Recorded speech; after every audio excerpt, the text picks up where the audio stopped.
Episode 53 જે ભક્તિ રૂપી ફળ ખાઈ જાય તે મોહનું વૃક્ષ ઉખાડી નાખી દુર્ગુણોનો નાશ કરવામાં સફળ થાય છે. અમૃત વાણીનું રસપાન કરાવનાર વક્તા પરમ પૂજ્ય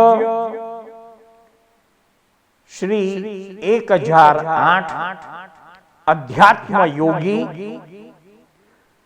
શ્રી કમલેશ કાંતિલાલ દવે જાતસ્ય હિ ધ્રુવો મૃત્યુઃ ધ્રુવમ જન્મ મૃતસ્ય ચ. જે જન્મ લે છે તેનું મૃત્યુ નિશ્ચિત છે અને જે મૃત્યુ પામે છે તેનો જન્મ નિશ્ચિત છે. આ એપિસોડમાં આપણે જંબુ દ્વીપના ભરત ક્ષેત્રના ભારત દેશમાં જન્મેલા પ્રથમ વાસુદેવ, પ્રથમ પ્રતિવાસુદેવ અને પ્રથમ બલરામના જીવન ચરિત્રની સંક્ષિપ્ત ઝાંખી જાણીશું. દક્ષિણ ભારતની ભૂમિ ઉપર પોતનપુર નામે એક નગર હતું જેમાં રીપુપત્રી શત્રુ નામનો રાજા રાજ્ય કરતો હતો. તેને ભદ્રાદેવી નામની એક પટરાણી હતી. આ પટરાણીની કુખે સબલનો જીવ અનુત્તર વિમાનમાંથી ચ્યવીને આવેલ અને તે વખતે બળરામના જન્મને સૂચવનારા 4 મહાસ્વપ્નો ભદ્રા રાણીએ જોયેલ અને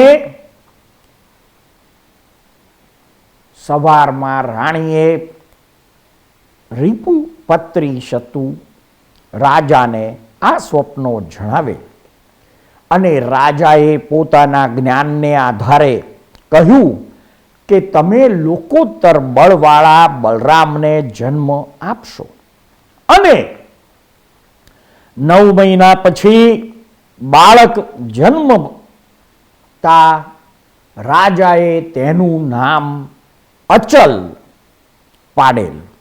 આ બાળક વર્તમાન અવસર્પિણી કાળના પ્રથમ બલરામ બનેલ. ભદ્રાદેવીએ ત્યાર પછી એક કન્યાને જન્મ આપેલ અને તે કન્યાનું નામ મૃગાવતી રાખવામાં આવ્યું હતું. મૃગાવતી દેવલોકની અપ્સરાઓથી પણ અધિક સુંદર હતી. રાજા રીપુ પ્રતિશત્રુ પોતાની દીકરીના રૂપમાં મોહિત બની પોતાની જ દીકરી સાથે લગ્ન કરે છે. પતિનું આ કુળકલંક સાંભળી તેમની પટરાણી ભદ્રાદેવી પોતાના અચલકુમારને સાથે લઈને દક્ષિણ દેશમાં ચાલી જાય છે.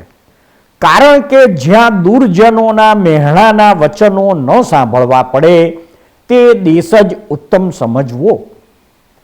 જાણે નવો વિશ્વકર્મા હોય એવા એ અચલકુમારે એ દેશમાં પોતાની માતાને માટે મહેશ્વરી નામે એક નગરી વસાવી. પછી કુબેર જેમ અયોધ્યાને ધનથી પૂરી હતી તેમ અચલ નામના પ્રથમ બલરામે એ નગરીને બીજે ઠેકાણેથી લાવીને ધન વડે ભાગ્યવતી બનાવી દીધી. પછી તેણે કુલીન પ્રધાનો અને આત્મરક્ષક સેવકોની સંભાળ નીચે જાણે મૂર્તિમાન પૂરદેવી હોય તેવી પોતાની માતાને તે નગરીમાં રાખ્યા. સ્ત્રીઓનું રત્ન સમાન ભદ્રા દેવી પણ શીલરૂપી અલંકારને ધારણ કરી દેવ પૂજાદિક ષટકર્મમાં તત્પરપણે તે નગરીમાં આનંદપૂર્વક રહેવા લાગ્યા. પછી ભક્તિમાન એવો પ્રથમ બલરામ અચલકુમાર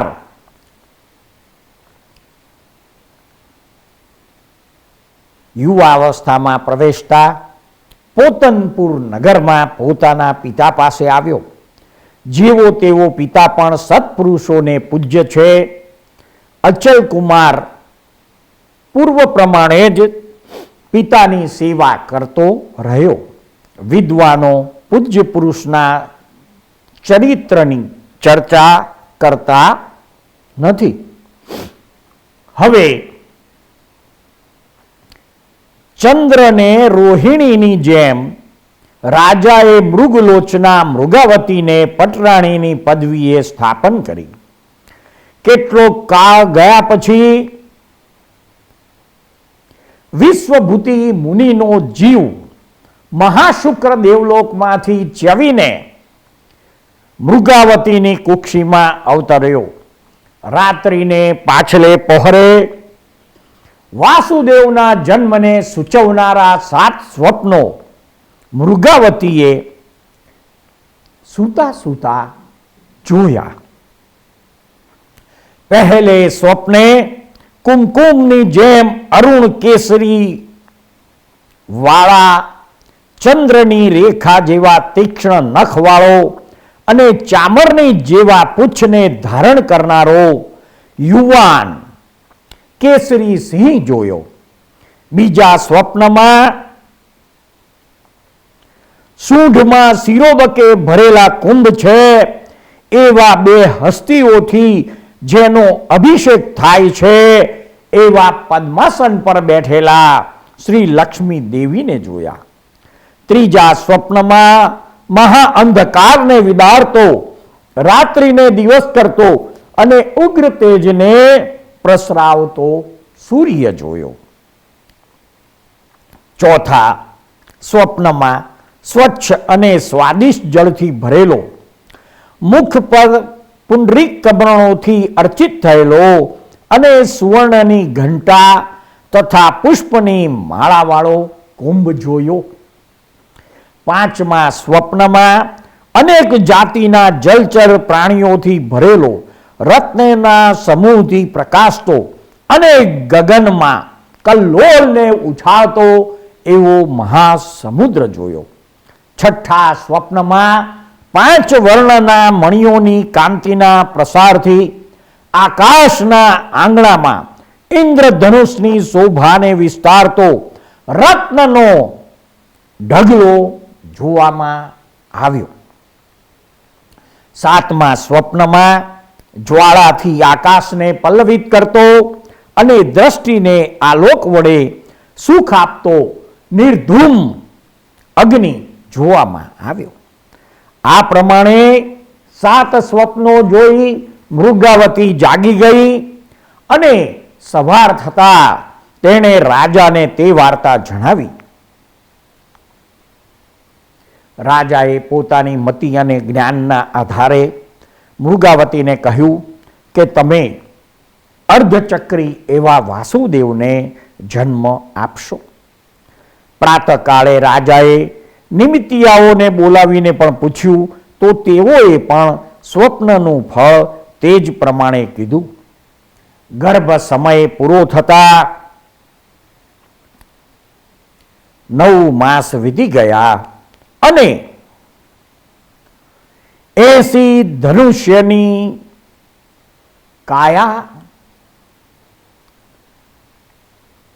વાળો કૃષ્ણ વર્ણવાળો એક પુત્ર જન્મ્યો.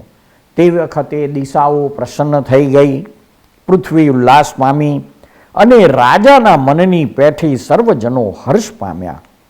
ગોપાલ જેમ વાડામાંથી ગાયોને છોડે તેમ હર્ષ પામેલા રીપુ પ્રતિ શત્રુ રાજાએ પૂર્વે કેદ કરેલા પુરુષોને કારાગારમાંથી છોડી દીધા.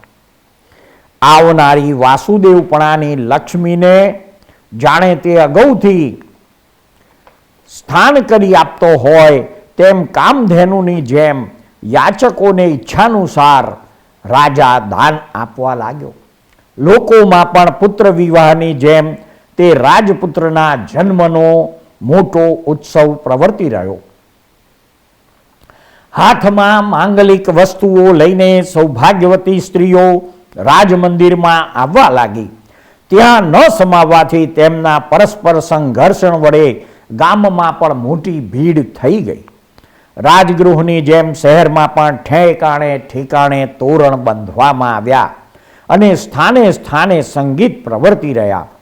પુત્રના પૃષ્ઠ ઉપર 3 વંશ જોઈને રાજાએ મોટા ઉત્સવથી આ બાળકનું નામ ત્રિપુષ્ટ પાડ્યું.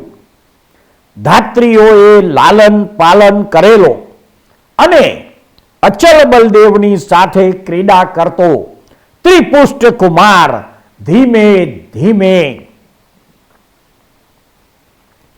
વૃદ્ધિ પામ્યો. માવતની પછવાડે બાળહસ્તીની જેમ આગળ ચાલતા ચાલતા બલભદ્રની પછવાડે પગના ઘૂઘરા વગાડતો એ ત્રિપુષ્ટ કુમાર ક્રીડા કરવા લાગ્યો. યોગ્ય વય થતા દર્પણ જેમ પ્રતિબિંબને ગ્રહણ કરે તેમ એ મહાપ્રાજ્ઞ કુમારે ઉપાધ્યાયને સાક્ષીભૂત કરી લીલા માત્રમાં સર્વ કળાઓ હસ્તગત કરી લીધી. અનુક્રમે કવચ ધરનાર અને દ્રઢ વૃક્ષ સ્થળવાળા એ મહાભુજ કુમાર જો કે અનુજ હતો તો પણ બલભદ્રનો મિત્ર હોય તેમ દેખાવા લાગ્યો. અંતરરહિત નિત્ય ક્રીડા કરતા એ બંને ભાઈ જાણે મૂર્તિવંત શુક્લ અને કૃષ્ણ પક્ષ હોય તેમ શોભવા લાગ્યા. નીલા અને પીળા વસ્ત્રને ધારણ કરનારા અને તાળ તથા ગરુડના ચિહ્નવાળા તે બંને ભાઈ જાણે સુવર્ણગીરી તથા અંજનગીરી હોય તેવા શોભતા હતા. તે બલદેવ અને વાસુદેવ ક્રીડાથી ચાલતા તો પણ તેઓના ચરણ ન્યાસથી વજ્રપાતની જેમ પૃથ્વી કંપાયમાન થતી હતી. પુરુષોમાં ગજેન્દ્ર સમાન તે બંને ભાઈ હાથી ઉપર ચડતા ત્યારે તે પ્રૌઢ હાથીઓ પણ કુંભ સ્થળ ઉપર તેમના હસ્તતળનું આસ્ફાલન સહન કરી શકતા નહીં. ક્રીડા કરતા તેઓ પોતાની પ્રચંડ ભુજાએ જ્યારે પર્વતના શિખર પર આઘાત કરતા ત્યારે તે મોટા પર્વતના શિખરો પણ એક રાફડા જેવા થઈ પડતા. એ બંને કુમાર મોટા દૈત્યાધિકથી પણ ભય પામતા નહીં તો બીજાની તો શી વાત કરવી. નિર્ભીક એવા પ્રથમ વાસુદેવ ત્રિપુષ્ટ અને અચલ નામના પ્રથમ બલરામ એ બંને ક્યારેય એકલા રહેતા નહીં, સાથે ને સાથે જ ફરતા, જાણે બે શરીર અને એક જ આત્મા હોય એવો તેમનો પ્રેમ અને બંને વચ્ચે લાગણી હતી. આ તરફ રત્નપુર નગરમાં મયુરગ્રીવ નામે રાજાની, નીલાંજના નામે રાણીની કુક્ષિથી અશ્વગ્રીવ નામે પ્રતુવાસુદેવ ઉત્પન્ન થયો. આ અશ્વગ્રીવ વર્તમાન અવસર્પિણી કાળના જંબુ દ્વીપના ભારત દેશમાં પ્રથમ પ્રતિવાસુદેવ હતા.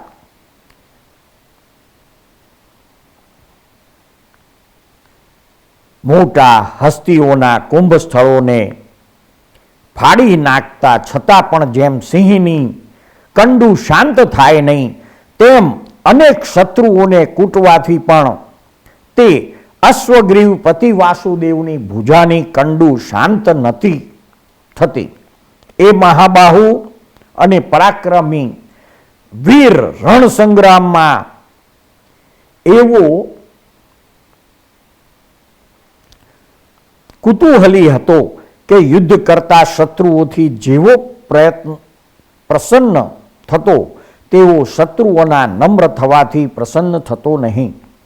તેનો પ્રતાપ વરુણાસ્ત્રની જેમ શત્રુઓની સ્ત્રીઓના નેત્રકમળમાંથી અશ્રુજળનું આકર્ષણ કરીને વરસાવતો હતો. આ પ્રતિવાસુદેવ અશ્વગ્રીવ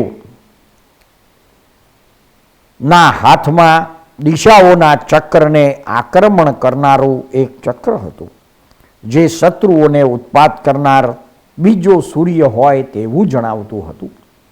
મોટા રાજાઓ હૃદયમાં પેસીને પણ એ પ્રતિવાસુદેવ આપણને વિરોધી જાણી હળે નહીં એવા ભયથી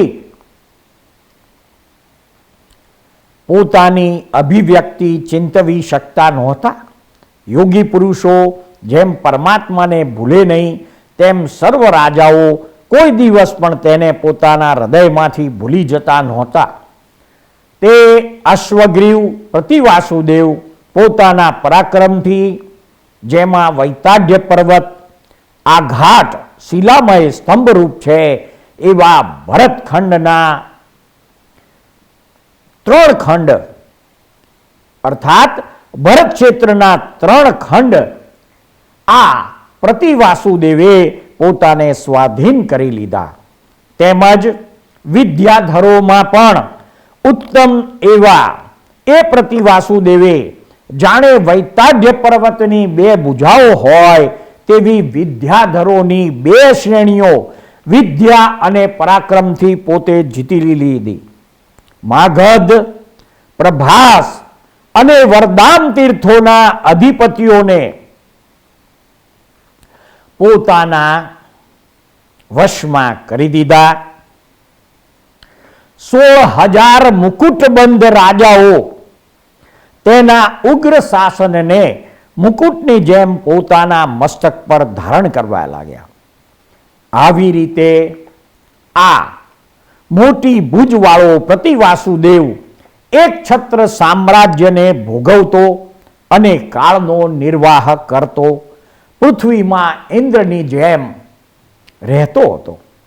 એક દિવસે સ્વેચ્છાએ ક્રીડા કરતા અશ્વગ્રીવ રાજાને અકાળે આકાશમાં ઉત્પાતકારી મેઘ ઉત્પન્ન થાય તેમ હૃદયમાં ચિંતા ઉત્પન્ન થઈ કે દક્ષિણાર્ધ ભરત ક્ષેત્રમાં જો કોઈ રાજાઓ છે તો તે સર્વે સમુદ્રમાં પર્વતોની જેમ મારી ભુજાના બળમાં મગ્ન થઈ ગયેલા છે. તથાપિ પૃથ્વીમાં એક મલ્લ જેવો મને મારનાર મૃગોમાં કેસરી સિંહની જેવો કોઈ રાજાને પુત્ર ઉત્પન્ન થશે ખરો? આ જાણવું જો કે અશક્ય છે તો પણ મારે જાણવું જોઈએ. આવો નિશ્ચય કરીને અશ્વગ્રીવ પ્રતિવાસુદેવે અશ્વબિંદુ નામના એક નિમિત્તિયાને બોલાવવા માટે દ્વારપાલને મોકલ્યો.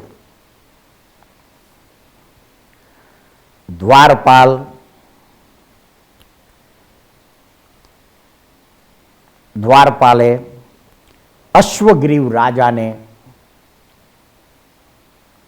નિમિત્તિયાને લઈને આવવાનું કહેતા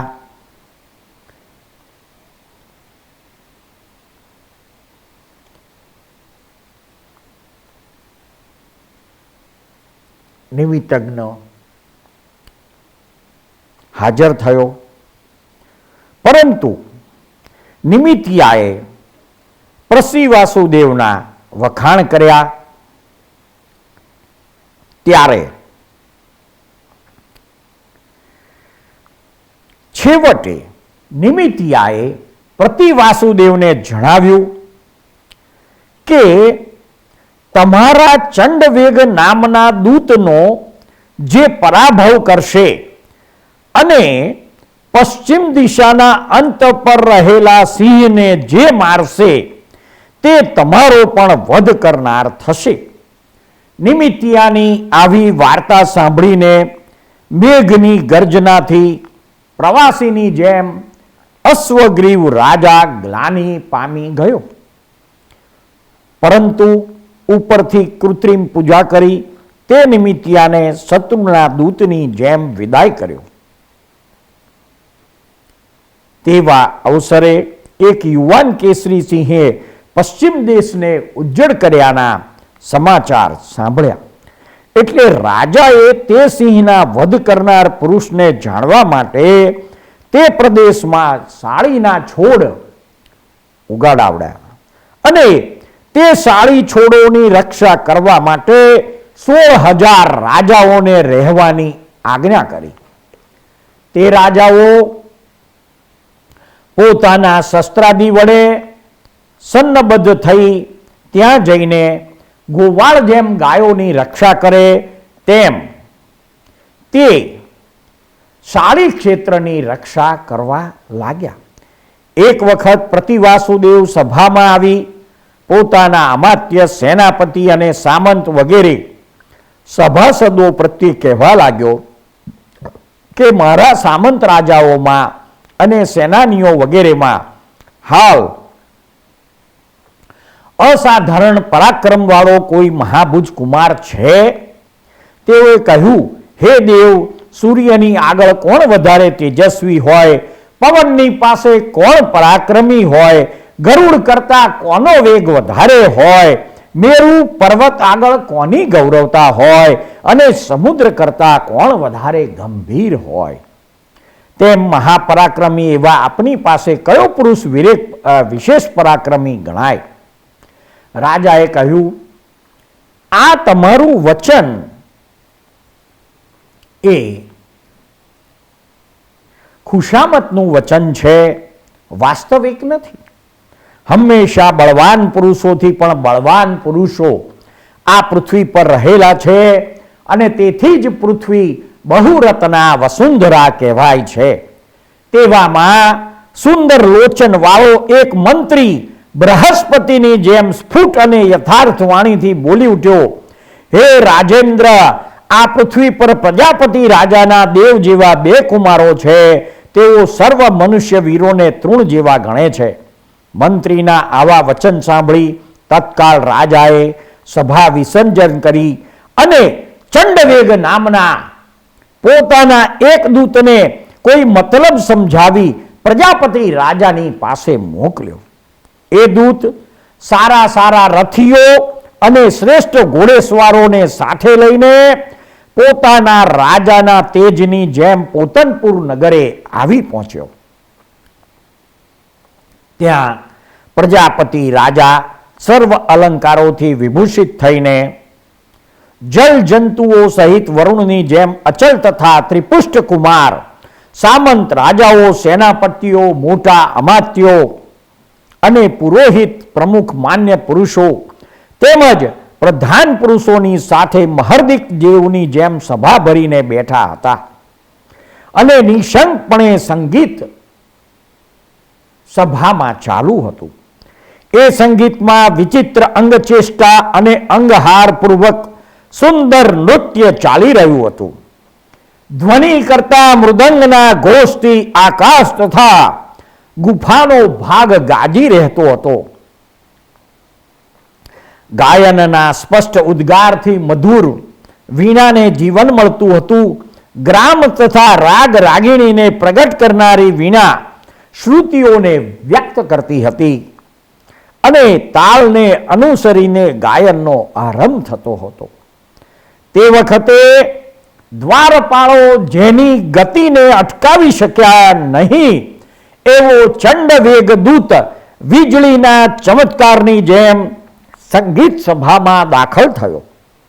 પ્રતિવાસુદેવના દૂતને અકસ્માત આવેલો જોઈ સામંત રાજાઓ સહિત પ્રજાપતિ રાજા પણ વિસ્મય પામ્યા અને સ્વામીની જેમ એ સ્વામીના દૂતને પણ માન આપવાને માટે ઊભા થયા. મોટા સત્કાર સાથે એને આસન પર બેસાડ્યો. પછી રાજાએ તેના સ્વામી અશ્વગ્રીવના સમાચાર પૂછ્યા. અવસર વગર વીજળીના જોવાથી જેમ આગમના અધ્યયનનો ભંગ થાય તેમ એ દૂતના અવસર વગર આવવાથી સંગીતનો ભંગ થયો. સર્વ સંગીત કરનારાઓ પણ પોતપોતાને સ્થાને ચાલ્યા ગયા. તે વખતે સંગીતના રંગને ભંગ કરનાર તે દૂતને જોઈને ત્રિપુષ્ટ કુમારથી આ બાબત સહન થઈ નહીં અને તેથી તેણે પોતાની પડખે રહેલા કોઈ પુરુષને પૂછ્યું, અરે સમયને નહીં જાણનાર આ પુરુષ રૂપી પશુ કોણ છે, જેણે પોતાના આગમનની ખબર આપ્યા વગર પિતાજીની સભામાં પ્રવેશ કર્યો અને એને જોઈને પિતાજી કેમ સામા ઊભા થયા અને પ્રવેશ કરતા છડીદારે પણ કેમ તેને ના અટકાવ્યો. આ પ્રમાણે જ્યારે ત્રિપુષ્ટ કુમારે તે પુરુષને પૂછ્યું ત્યારે તે પુરુષે જણાવ્યું કે હે કુમાર, આ રાજાધિરાજ હયગ્રીવ મહારાજનો દૂત છે. આ ત્રિખંડ ભરત ક્ષેત્રમાં જેટલા રાજાઓ છે તે સર્વે તે મહારાજના કિંકર છે. તેથી તમારા પિતા તેના દૂતને માન આપવાને સામે ઉઠ્યા અને તેથી જ ઉચિતને જાણનારા દ્વારપાળે તેને અટકાવ્યો નહીં, કારણ કે એ મહારાજાના શ્વાનનો પણ પરાભવ કરી શકાય નહીં તો પુરુષનો તો કેમ જ કરી શકાય. આ દૂત હયગ્રીવ રાજાનો માનીતો છે અને એને પ્રસન્ન કરવાથી મહારાજા હયગ્રીવ પણ પ્રસન્ન થાય છે. આ દૂતના પ્રસાદથી જ રાજાઓના રાજ્યો આબાદીમાં છે. આ દૂતને અવજ્ઞા કરીને તેને ખીજવ્યો તો મહારાજા પણ ખીજાય છે, કારણ કે રાજાઓ દૂતની દ્રષ્ટિને અનુસારે જ પ્રવર્તે છે. જ્યારે યમરાજની પેઠે દુસહ મહારાજા હયગ્રીવ ખીજાય ત્યારે રાજાઓ જીવવાને પણ અસમર્થ છે, તો પછી રાજ્યની તો વાત જ શી કરવી. આ પ્રમાણે સાંભળીને તત્કાળ ત્રિપુષ્ટ કુમાર બોલ્યો, આ જગતમાં અમુક સ્વામી કે અમુક સેવક એવો નિર્ણય હોતો નથી. એ સર્વ પોતપોતાની શક્તિને આધીન છે. હું વાણી માત્રથી હમણાં કંઈ કહેતો નથી, કારણ કે પોતાની પ્રશંસા કરવી અને બીજાની નિંદા કરવી એ સત્પુરુષોને લજ્જા પમાડનાર છે. તથાપિ સમય પ્રાપ્ત થયે મારા પિતાનો તિરસ્કાર કરનાર એ હયગ્રીવને પરાક્રમ વડે છિન્ન ભિન્ન કરી ભૂમિ પર પાડી દઈશ. હે સેવક, જ્યારે પિતા એને વિદાય કરે ત્યારે તું મને ખબર આપજે, જેથી હું તેને યોગ્ય હશે તે બતાવી આપીશ. આવા ત્રિપુષ્ટ કુમારના રાજ વિરુદ્ધ વચન પણ તે પુરુષે સ્વીકાર્યા, કારણ કે સેવકોએ રાજાના પુત્રને પણ રાજાની પ્રમાણે જ માનવો જોઈએ. પછી ચંડવેગ દૂતે જેમ પોતાનો અધિકાર નિમેલો સેવક હોય તેમ પ્રજાપતિ રાજાને ઉદ્દેશીને કેટલાક રાજ પ્રયોજન કહી સંભળાવ્યા. રાજાએ તે સર્વે મનપૂર્વક કબૂલ કર્યા અને ભેટ વગેરે આગળ ધરીને ચંડવેગને વિદાય કર્યો. પરિવાર સહિત રથમાં બેસી હયગ્રીવ પ્રતિવાસુદેવનો દૂત પ્રસન્ન થઈ પોતનપુર નગરની બહાર નીકળી પોતાની નગરી તરફ ચાલ્યો.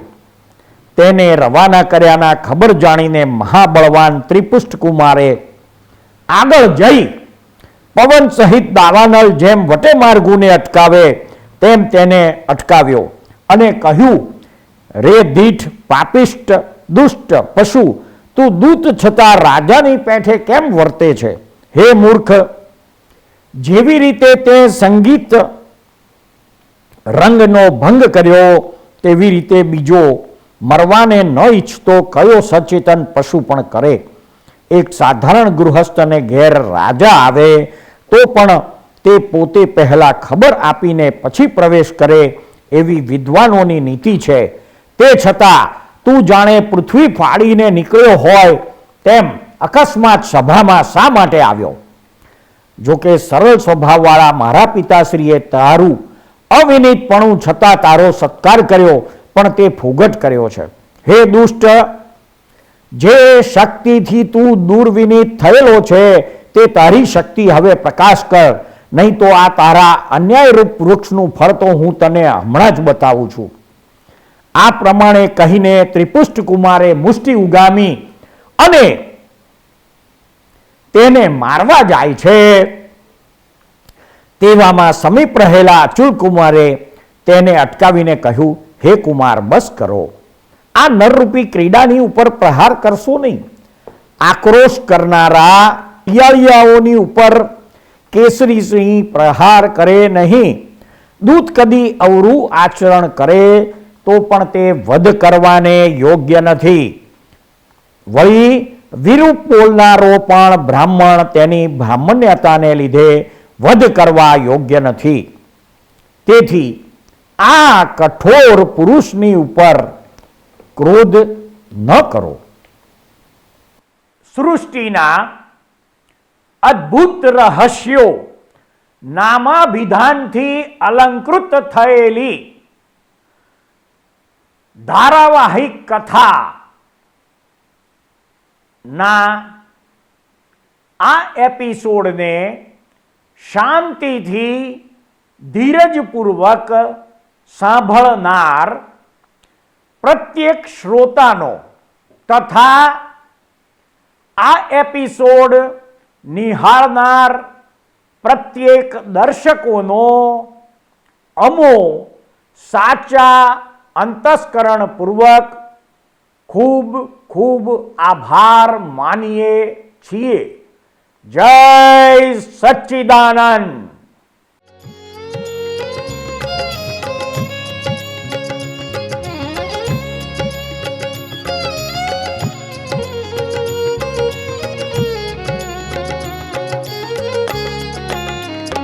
तीर्थंकर विहरमान शत शत कोटि प्रणाम.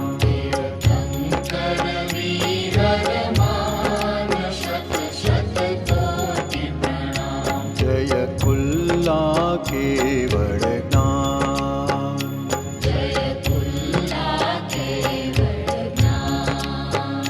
तीर्थंकर विहरमान शत शत कोटि प्रणाम.